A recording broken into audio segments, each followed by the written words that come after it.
जालन्यात मनोज जरांगे यांनी मुख्यमंत्री देवेंद्र फडणवीस यांच्यावरती जोरदार टीका केली आहे। मराठा आरक्षणासंदर्भातली सरकारच्या आश्वासनांची पूर्तता न झाल्याचा आरोप जरांगे यांनी केलाय। तसंच जरांगे यांनी सातारा संस्थांच्या जेआर पासून ते गुन्हे मागे घेण्याच्या मुद्द्यावरती सरकारला धारेवरती धरलं।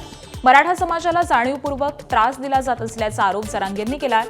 सोबतच जरांगे यांनी लवकरच आंदोलनाची तारीख जाहीर केली जाईल असाही इशारा दिलाय।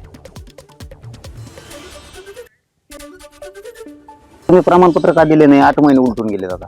तुम्ही सातारा संस्थांचा जे 1 महिन्यात काढू म्हणले ते 8 महिने उलटून गेले। तुम्ही गुन्हे मागे घेऊन म्हणले होते राज्यातले सगळे का घेतले नाही?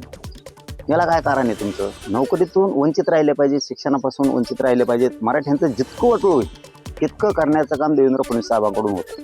मराठा आरक्षणाच्या मुद्द्यावरून आंदोलक मनोज जरांगे पाटील पुन्हा एकदा आक्रमक झालेले आहेत। आंदोलनाची पुढील दिशा आणि तारीख ठरवण्यासाठी आज जालन्यातील आंतरवाली सराटीमध्ये मनोज जरांगे आणि त्यांच्या समर्थकांची एक महत्त्वपूर्ण बैठक होती आहे। कुणबी नोंद असलेल्यांना तात्काळ कुणबी प्रमाणपत्र वाटप करण्यात यावं, त्याचबरोबर व्हॅलिडिटी तात्काळ देऊन मराठा आंदोलकांवरील गुन्हे मागे घ्यावेत, शिंदे समितीनं रेकॉर्ड शोधावेत यासह इतर मागण्यांसाठी पुन्हा एकदा आंदोलन उभारण्याचा निर्धार मनोज जरांगे यांनी केला आहे। एबीपी माझा, उघडा डोळे बघा नीट।